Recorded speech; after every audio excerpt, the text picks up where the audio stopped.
Now, dear friends, we shall start. This is a huge subject which I have before me this morning. Isaiah chapter 43 and verse 22. But thou hast not called upon me, O Jacob, but thou hast been weary of me, O Israel. You see, I am preaching this sermon largely because I feel I am failing. Failing at the altar is real failure.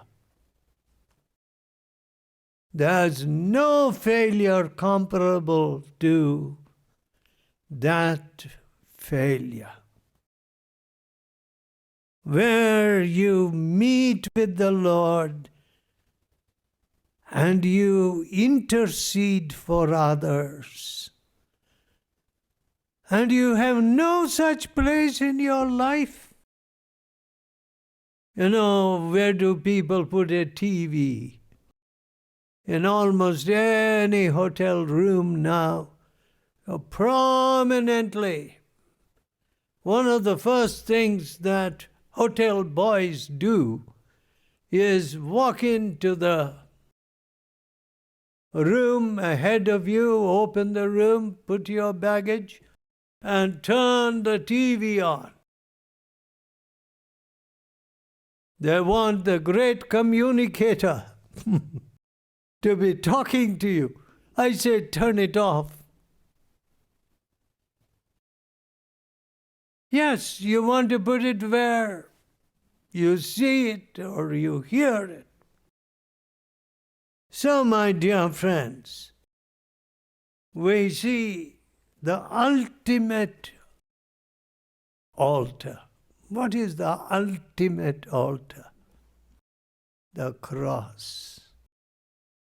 You know, Lenten time, and we are passing through the Lenten time, and people think of the diet at Lenten and other features. All right, I won't touch them. But where once and forever the offering for you and me was made, the cross. And if you take the cross out, what have you got? You have nothing. And that's exactly what people do. They have managed to bypass the cross, to obliterate the cross, the love of the cross. My dear people, of course, love makes you love in return. You cannot hate somebody who loves you. Can you? Somebody just loves you. Is it possible to hate him? Hate her? No. The coldest heart is awakened and responds to love. And if you have come to such a state where you don't respond to the cross, then let me tell you, you have suffered the ultimate death. You're a dead soul and a dead spirit. Now, whatever is making you insensitive and unresponsive to the cross You must let it go. You must throw it out.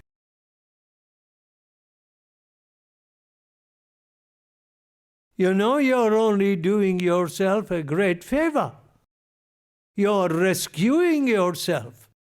Anything that makes you unresponsive to the cross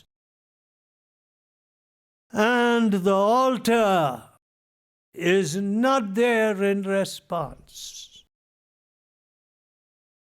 My dear friend, throw it out, because there should be nothing between you and the place of prayer or the heart of prayer. So, we are really living at some great distance from the cross. That's why we complain of the symptoms. What are the symptoms? One of the symptoms is no time for prayer. No time for prayer? Suppose a mother says, I have no time to love you children. I'm just too busy. I have no time to love you children. How can she be a mother? The prime duty of a mother is that love. That love which seeks to give the very best to the children. Not the scorpion in place of the egg. Not the snake in place of the fish. A mother wants to bring love. She can't help it in a way. Nature has so formed a mother. But today, we can even see people afraid of motherhood. See, this child, this baby, is going to take me off my professional career. Or some such stupid excuse. Now, folks,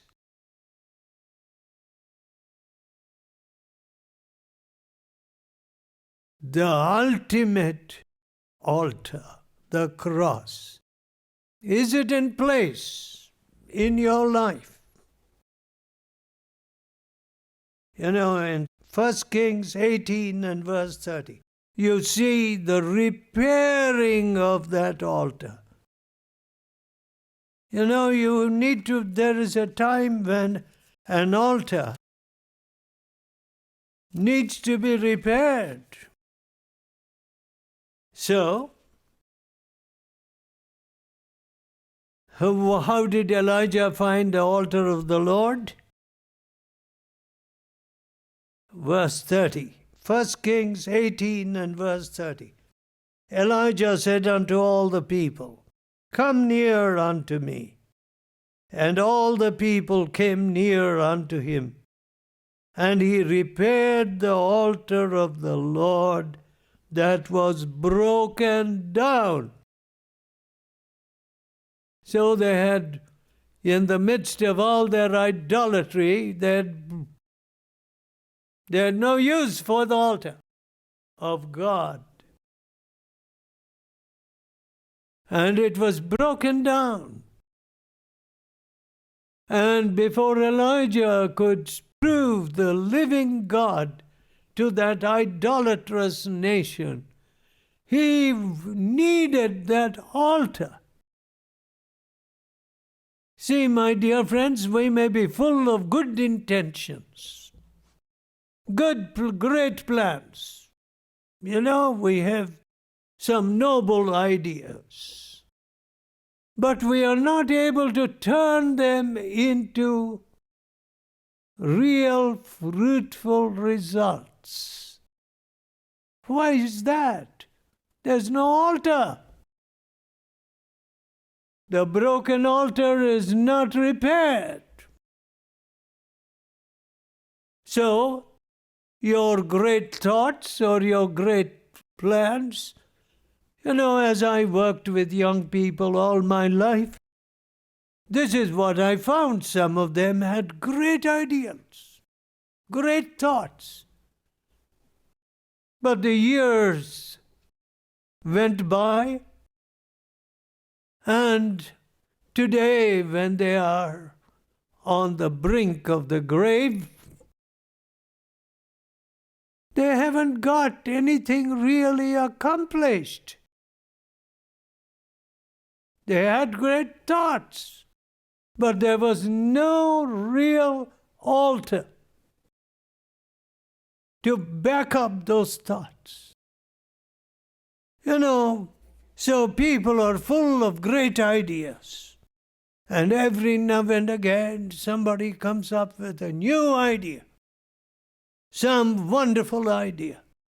But it doesn't work. It doesn't lift a nation. It doesn't turn a people from their destructive ways and their course of self-destruction. What's the good of that? Now, my dear friends, so there is the repairing of the altar of the Lord. You will find that one of the most wicked kings in the recorded history of the Bible, in the 33rd chapter of 2 Chronicles, one of the most wicked kings, Manasseh. Now, this Manasseh had actually carved an image and set it up in the house of the Lord. He was that wicked. The 33rd chapter of 2 Chronicles, in the 5th verse, he built altars for all the host of heaven in the 2 courts of the house of the Lord, blazing. Sacrilege. He said, hey, come on, set up 2 altars. I'm going to worship the moon and stars, like some people do today. You see? And he caused his children to pass through the fire. He observed times, 6th verse, and used enchantments, and used witchcraft, and dealt with the familiar spirit and with wizards. He wrought much evil in the sight of the Lord to provoke him to anger. He set a carved image, the idol that he had made, in the house of God. I don't know what you are putting in the place which should be a sacred place of prayer. I see many people putting self. This man made an idol, a carved image, and he set it in there, in the temple of the Lord, as though he didn't care, and dared God. Some people are daring God by setting up their own carved image. And what is that carved image? Self. Gratifying self. See, there are various ways in which you gratify self. The biggest sportsmen these days, they don't stay true to their families. That's their sport. Running away from their families is their sport. getting together with all kinds of wicked women is their sport. What is it? Carved image. An idol. Self. You know, when you put self in the place of God, it can have various manifestations. It can be sport, it can be money, it can be profession, it can be sex, it can be a number of other things. But what are you doing? You're putting a carved image in the temple of the Lord. You know, my dear friend, God got this pride down, the pride of this man down. What? He was taken captive. He was dragged amongst the thorns. 11th verse.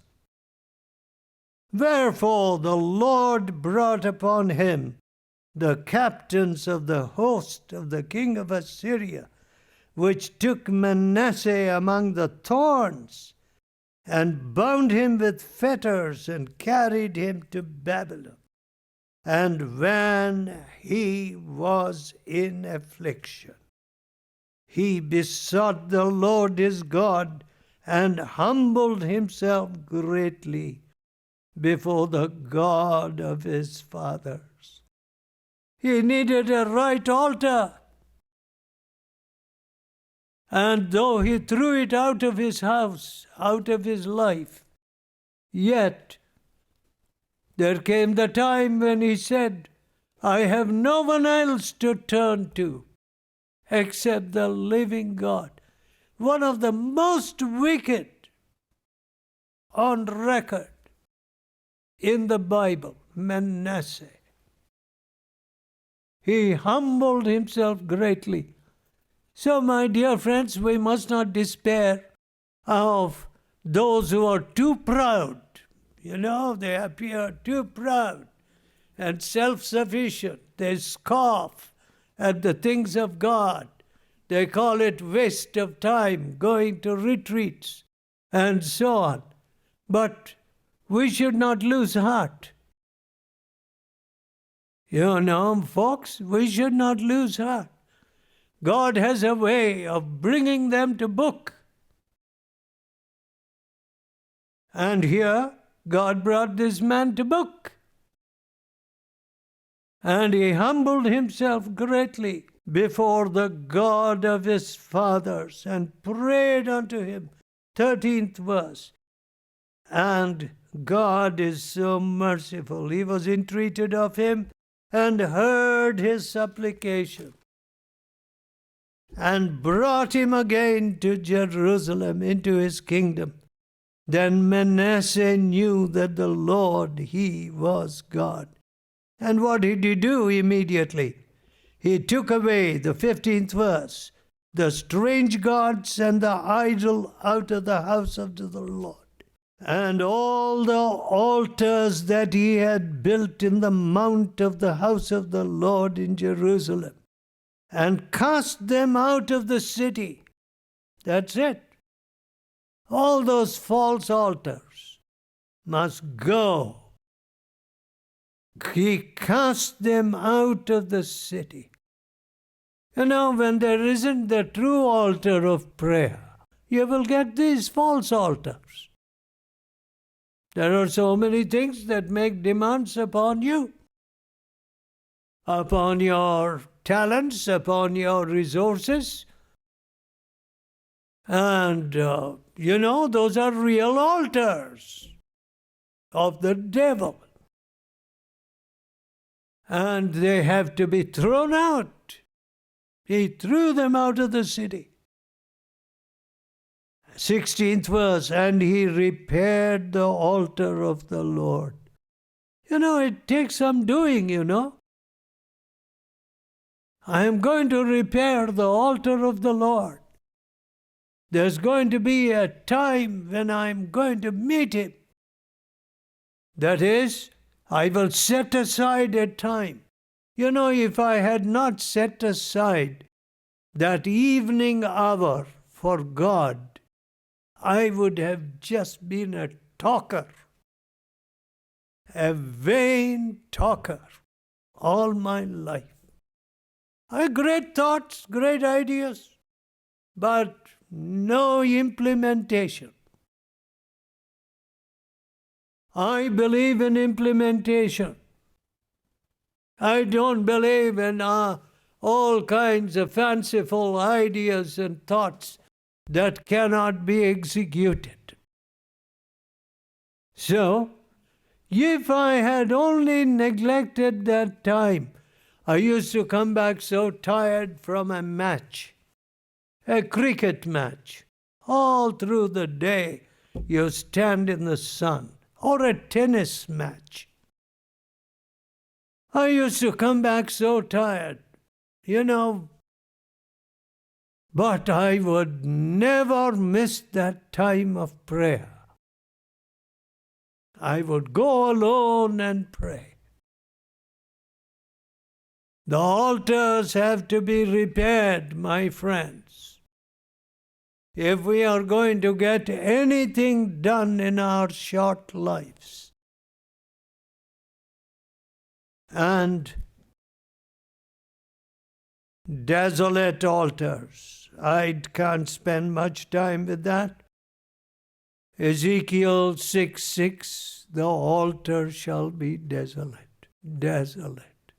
You know, the prayer meetings have become desolate in many places.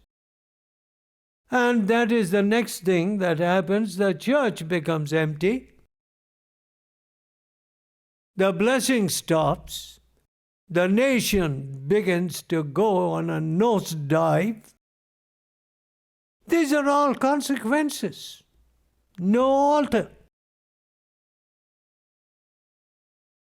You know, when you read the story of the founders of the nation, John Adams, the second president, he would stop his horse, put it in the stable on his way to Washington, the Lord's Day. He would get off, he'll spend the Lord's Day carefully. And then the business of state.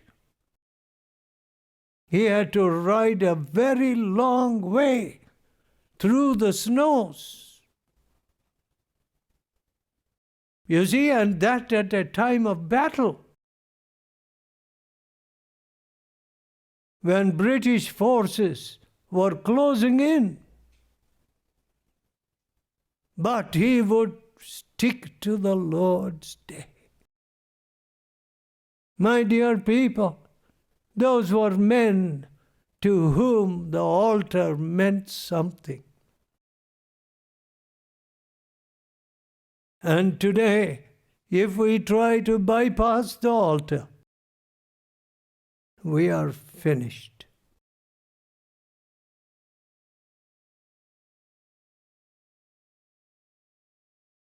But the Lord will help us to go to the greatest altar of all, the cross of Jesus, to humble ourselves. Let us pray. Let us tell God, "O God, let not my altars be broken down. Save me, Father, to make time at the altar of prayer, the altar of intercession. How much I seem to fail at the altar in intercession. We ask this in Jesus' holy name. Amen.